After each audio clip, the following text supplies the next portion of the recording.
को भी राजीव जी, इसको समाजवादी, देखिए समाजवादी पार्टी मुलायम के नेता जो मुलायम सिंह हैं, वो भी, उन्होंने भी एक बार ये बयान दिया था। उनको भी शायद लगता है कि कोई पार्टी नहीं जीत रही और उन्होंने कहा कि देखिए जरूरत पड़ी तो हम कांग्रेस से समर्थन ले लेंगे क्योंकि सांप्रदायिक ताकतों को रोकना है। और बाद में उन्होंने सफाई दी कि हम तो केंद्र के बारे में कह रहे थे, पर केंद्र में तो पहले ही साथ हैं। नहीं, सफाई नहीं दी, सच्चाई थी। वो क्लिपिंग पहले और बाद के अगर आपके पास हो, जो बयान को काट कर देखा गया तो उसमें साफ बात कही थी, केंद्र के बारे परिप्रेक्ष्य में था। उत्तर समाजवादी पार्टी का उत्तर प्रदेश में पूर्ण बहुमत के साथ सरकार आ रहा है, किसी असमंजस की स्थिति में नहीं है, इसलिए मेरे बाकी दलों के मित्रों को कोई चिंता करने की जरूरत नहीं है। जहां तक श्री प्रकाश जायसवाल जी की आज के स्टेटमेंट का सवाल है, आपको याद होगा कुछ समय पहले इसी मंत्री जी ने बोला था हम रिमोट कंट्रोल से सरकार चलाएंगे। तो जब समाजवादी पार्टी की सरकार पूर्ण बहुमत से आ जाएगी तो न इनको रिमोट कंट्रोल से सरकार चलाने का मौका मिलेगा, ना राष्ट्रपति शासन का मौका मिलेगा। सबसे बड़ा अहम मुद्दा यह है कि कभी आम जनता का एक समुदाय विशेष की भावनाओं को भड़काना, आंसू की बात करके और फांसी की बात करके, फिर चुनाव आयोग को चुनौती देना, अब उत्तर प्रदेश की पूरी जनता को धमकी देना, ये हताशा निराशा भरा कदम है। और लोकतंत्र में विश्वास रखने वाले लोगों के लिए शर्म की बात है कि कोई मंत्री कभी जनता को धमकी देता है, तो कोई मंत्री कभी चुनाव आयोग को चुनौती देता है, तो कोई मंत्री जाकर फिर जनता के या खास समुदाय विशेष को भड़काने का, उनके भावनाओं के साथ खेलने का प्रयास करता है। अपनाए जा रहे हैं, लेकिन ये तो स्क्रिप्ट लिखा गया है दिल्ली से, इनको खेलने के लिए दिया जा रहा है। ऐसा नहीं, कांग्रेस की कल्चर जो है उसमें ऐसा नहीं है तो कि कोई नेता एक नेता बोलता है कांग्रेस आला कमान नाराज है, ये बात नहीं है। फिर क्या ये कांग्रेसी कल्चर है कि पहले बयान दो और बाद में दो बात है इस पर भी हम ब्रेक के बाद आएंगे। लेकिन जाते जाते हम आपको दिखाते हैं कि नेता जो सरकार किसकी बनेगी इसको लेकर नेता लोग कयास लगाते रहे और बागी बगावती तेवर बीजेपी के योगी आदित्यनाथ राज्य में त्रिशंकु विधानसभा की भविष्यवाणी पहले कर चुके हैं। यही हाल कांग्रेस महासचिव दिग्विजय सिंह का भी। उन्होंने क्या क्या कहा था, एक बार वो सुन लेते हैं, फिर ब्रेक पे जाते हैं। पूरी जनता में लहर है कांग्रेस के पक्ष में, युवकों में लहर है कांग्रेस के पक्ष में। नहीं बहुमत आ पाता, थोड़ा बहुत कमी हो जाता है तो ठीक है, राष्ट्रपति शासन लगेगा। अच्छे परिणाम बीजेपी के पक्ष में आएंगे। दूसरा ये कि कोई सरकार नहीं बनने जा रही है, 1 साल के बाद पुनः हम लोगों को चुनाव का सामना उत्तर प्रदेश के अंदर करना।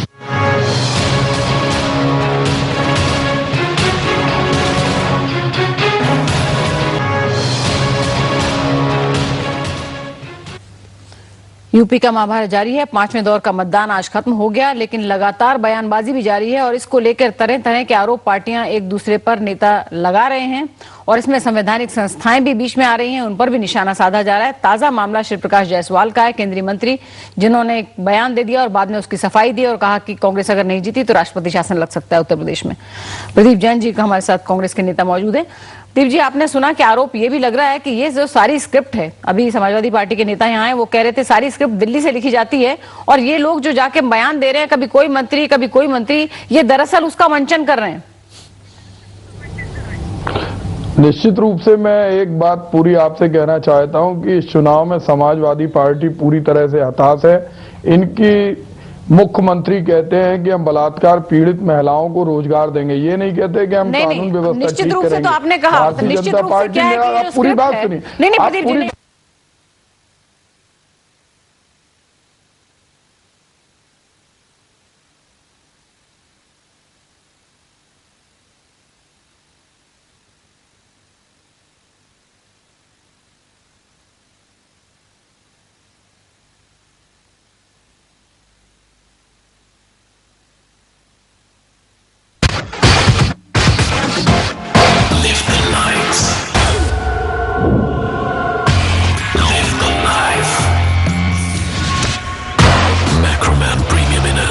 Live like a macro man. 80011309. अरे चुप कर छोटे। दादाजी, चाचू हमेशा यही नंबर दोहराते रहते हैं। सुंदर, ये किसका नंबर है? भाऊजी, आप तो यूं ही शक करते रहते हो। एक एजेंट ने गल्फ में मेरी नौकरी पक्की कर दी है। रजिस्टर्ड एजेंट है ना, ट्रैवल एजेंट तो नहीं।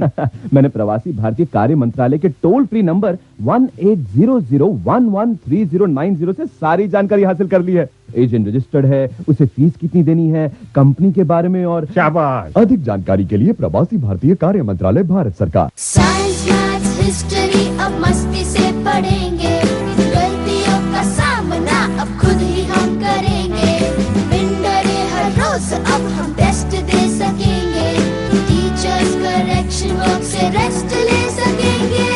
सिर्फ क्लासरूम ही नहीं, पूरे स्कूल को स्मार्ट बनाइए। आप भी अपने स्कूल को आईकन स्कूल बनाइए। आईकन, सिर्फ पढ़िए मत, सीखिए।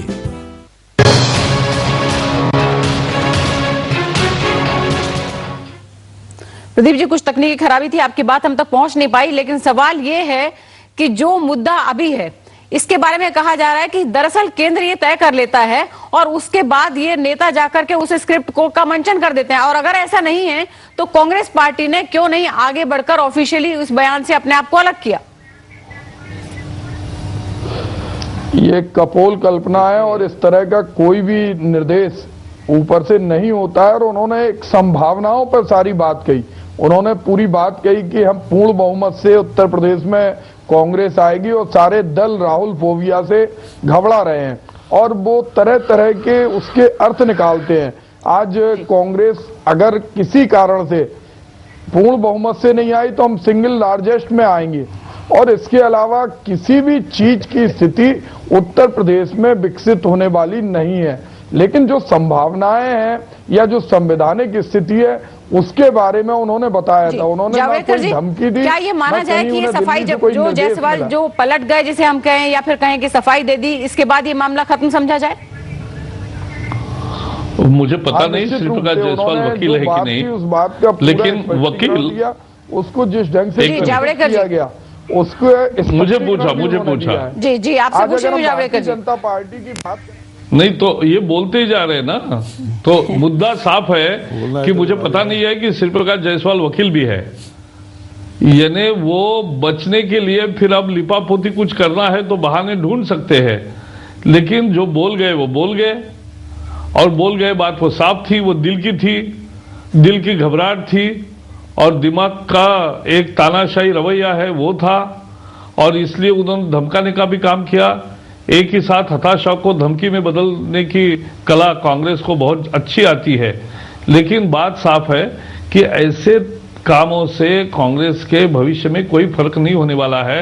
उत्तर प्रदेश में भारतीय जनता पार्टी का जिस तरह से समर्थन जबरदस्त मिल रहा है और उससे जो माहौल पूरा बदल गया है, इसके कारण ये कांग्रेस की घबराहट है और वो अब अनर्गल बयान इस तरह से दे रहे जिसको चुनाव आयोग भी तुरंत स्वयं उन्होंने संज्ञान लिया, क्योंकि ये चुनाव आचार संहिता का घोर उल्लंघन का मामला है और ये संवैधानिक हर संस्था को डैमेज करने पर तुले हैं।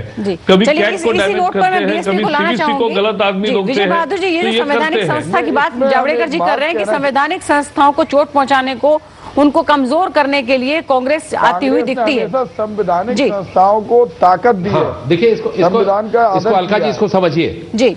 जब वो उनको वो चुप हो तो मैं बताऊं। जी बताइए, आप बताइए, वो चुप हैं। देखिए, इलेक्शन कमीशन एक कॉन्स्टिट्यूशनल बॉडी है। Any body created under the constitution is not a constitutional body. तो ये जब चुनाव का बिगुल बज जाता है तो पूरी प्रक्रिया नॉमिनेशन से लेके रिजल्ट डिक्लेरेशन तक इसके परिधि में आती है। मैं ये नहीं समझ पाया कि इलेक्शन कमीशन अपने कॉन्स्टिट्यूशनल उत्तरदायित्व को निर्वाह क्यों नहीं कर रहा है। उधर आप देखिए जो हमारी स्टैचू बनी हुई थी, जो हमारे हाथी मैं कह रही हूँ कि आप तो खुद विजय बहादुर जी, आप तो खुद एक बड़े वकील हैं और लेकिन आप भी इस पूरे जब से ये शुरू हुआ है आप भी इस संवैधानिक संस्था जो है इलेक्शन कमीशन उसके फैसलों पर सवाल उठाते रहे। नहीं, मैं आपसे ये कहना चाहता हूं कि इनका देखिए, इनकी सॉफ्टनेस देखिए, क्योंकि ये बयान कांग्रेस पार्टी से आ रहा है और इसलिए इनकी सॉफ्टनेस देखिए। जब इन्होंने बयान दिया तो इन्होंने आप प्रेसिडेंट को रेफर कर दिया। प्रेसिडेंट को कोई कॉन्स्टिट्यूशनल पावर ही नहीं है। President acts on the advice of the prime minister.